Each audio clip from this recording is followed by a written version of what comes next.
Bonjour les amis, j'espère que vous allez bien. Dans cette vidéo, nous allons voir le publi postage. Je vais prendre un exemple simple. Vous avez 100 clients et vous voulez envoyer une lettre à chacun, n'est-ce pas? Donc à chaque client. Vous n'allez pas saisir 100 lettres, n'est-ce pas? Si vous saisissez 100 lettres, vous allez perdre beaucoup de temps. C'est là que le publi postage rentre en jeu pour économiser du temps. Donc vous allez simplement créer un modèle et grâce au publi postage, les 100 lettres vont être générées simplement. Vous voyez que c'est magique, n'est-ce pas? Donc, au lieu de saisir les 100 lettres, vous allez saisir juste un modèle et grâce au publi postage, les 100 lettres vont être générées simplement. Mais on aura besoin de quoi au préalable? On aura besoin déjà d'un modèle, comme vous pouvez le voir ici. On aura aussi besoin de la liste des destinataires. Donc, ce sont des invités ou autres. Vous les saisissez dans une feuille de calcul Excel, par exemple. Voilà, et là, on a tout ce qu'il nous faut pour commencer notre publi postage. Donc, dans ce cas ici, on va faire un publi postage avec une liste existante. Donc là, on a déjà créé notre liste. Vous voyez, on a déjà nos différents destinataires. OK. Donc, on va venir ici. Donc là, on va mettre le nom du destinataire, son prénom, son quartier, sa civilité, son nom, son prénom. Simplement. Là, bah, c'est juste du texte, n'est-ce pas? C'est juste du texte. Voilà. Donc, c'est juste un modèle. Voilà. Vous pourrez utiliser les lettres que vous avez chez vous là-bas, bien les lettres que vous allez taper vous-même. Ok, c'est parti. Donc, on vient sur l'onglet Publi postage. Je vois ici, c'est l'onglet Publi postage. Comme vous êtes des débutants, n'est-ce pas? Vous allez venir ici sur Démarrer la fusion et le publi postage. Vous cliquez dessus. Vous venez sur Assistant fusion, publi et publi postage pas à pas. Vous cliquez dessus. Et vous avez ici un assistant qui apparaît, n'est-ce pas? Vous allez simplement suivre les étapes. Vous avez ici sélection du type de document. On a bien ici une lettre, n'est-ce pas? On a une lettre. Donc, on va cliquer sur suivant. Voilà. Ensuite, sélection du document de base. Document actuel, utiliser un modèle, utiliser nanana. On a ici un document déjà créé. Donc, on va prendre le document actuel qui est ici, n'est-ce pas? On va sur suivant. Ici, on demande d'utiliser une liste existante, Contact Outlook ou une nouvelle liste. On a déjà notre liste qu'on a créée dans Excel, qui est ici, n'est-ce pas? Je peux déjà la fermer. J'enregistre, voilà. On va cliquer sur suivant. Donc, on garde utilisation d'une liste existante. Suivant. Et là, on va aller chercher notre liste sur le bureau dans le dossier publi postage. Voilà, on a ici destinataire, on clique. On confirme. On voit ici la case les cochés. La première ligne de données contient les en-têtes de colonnes. Effectivement, notre première ligne de données contient les en-têtes. Donc là où c'est écrit civilité, nom, prénom, quartier, voilà, c'est l'en-tête en fait. On laisse ça cocher. On clique sur OK. Et là, on a l'aperçu de nos destinataires, comme on peut le voir ici. N'est-ce pas? On a nos prénoms, nos noms, etc., etc. Et après, on clique sur OK pour valider. Voilà. Donc, notre liste destinataire et notre modèle ici, Word, sont déjà fusionnés, n'est-ce pas? Donc, sont déjà reliés.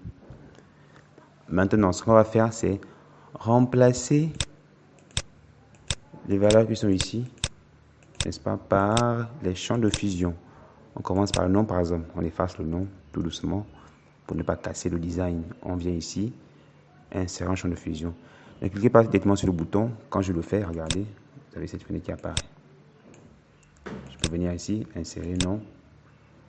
Ouais, c'est un peu encombrant, n'est-ce pas? Voilà, je ferme, j'annule. C'est plus rapide de venir ici sur la petite flèche là. La petite flèche, on clique dessus. Je viens ici sur nom. Vous voyez, c'est plus rapide. Je prends prénom, j'efface. Je reviens sur la flèche. Prénom. Même je fais le quartier, j'efface. Voilà. J'efface. Je mets un quartier. Simplement. Ici, on va refaire la même chose. On prend la civilité. Tac, tac, tac, tac, tac. On met la civilité comme ça. Après le nom. Tac, tac, tac, tac. On met le nom. Voilà. Et enfin le prénom. On insère le prénom ici. Voilà. Et là, déjà, on a inséré tous nos champs de fusion. On peut déjà voir l'aperçu, donc ce que ça donne. On clique sur aperçu des résultats du groupe, aperçu des résultats. Je clique ici, vous voyez. J'ai mes informations qui apparaissent, les informations du premier destinataire, suivant, deuxième, suivant, troisième, suivant, quatrième, etc. Etc. Donc, si vous aviez 100, vous pourrez les prévisualiser ici, n'est-ce pas? OK. Maintenant, quand on le fait, on remarque que le share ici ne varie pas. Ce qui n'est pas du tout bon. Vous voyez, vous avez une lettre comme ça. C'est une dame, mais il y a une faute ici, n'est-ce pas? C'est-à-dire share va être au féminin naturellement. Et là, c'est au masculin, donc c'est problématique. Il faut corriger ce problème-là. Et pour ce faire, on va effacer le share qui est ici. Donc, on efface le share. Voilà. Et on vient ici sur règle. Vous allez voir règle chez vous ici. Il faut bien viser la commande qui est la règle. Vous cliquez dessus. Et on prend la règle si, alors, sinon. Donc, prenez bien la règle si, alors, sinon. C'est très important. Voilà. Donc, on va tester la civilité. Donc, si c'est un point, voilà, un point parce qu'on a mis dans notre base de données, dans notre fichier Excel, on a mis la civilité des hommes, n'est-ce pas? Un point, non, monsieur. Et les femmes, on a mis madame et mademoiselle. Si on avait mis M simplement, on devait mettre M ici. Mais comme on a mis un point, on va garder un point ici. Voilà. Et là, on met cher au masculin. Cher. Voilà, donc, si c'est un monsieur, on va insérer cher au masculin. Maintenant, si c'est une dame, n'est-ce pas? On va insérer cher au féminin, simplement. Voilà, et on clique sur OK. Comme on peut le voir ici, là on a une dame, madame, c'est cher au féminin, mademoiselle, cher au féminin. Si on continue, là on a un monsieur, cher au masculin. Donc là on a réglé le problème. C'est comme ça qu'on va régler les accords, n'est-ce pas, les problèmes d'accords dans le document. Ça peut être au centre, ça peut être en bas, etc., etc. Donc vous gérez les accords avec les règles, n'est-ce pas? Voilà, pour que tout soit parfait en fonction de la civilité ou du genre, comme vous voulez, naturellement. Donc les règles sont là pour ça. Maintenant qu'on a terminé, on va venir ici sur terminer, fusionner. Vous avez 3 options. On va prendre la première pour générer les règles, pour générer les lettres, pour voir les lettres qui vont être générées déjà. Voilà, parce que là, ici, on peut seulement avoir une lettre. Vous voyez, là, lettre par lettre. Nous, on va afficher toutes les lettres, en fait. Donc, on garde tout ici. Si on coche enregistrement en cours, on aura juste une seule lettre avec le nom, n'est-ce pas, qui est ici. On peut aussi prendre l'intervalle, par exemple, de 2 à 3, par exemple, ou à 4. Donc, c'est pas ce que nous, on veut. On veut sortir toutes les lettres. Donc, on prend tout ici.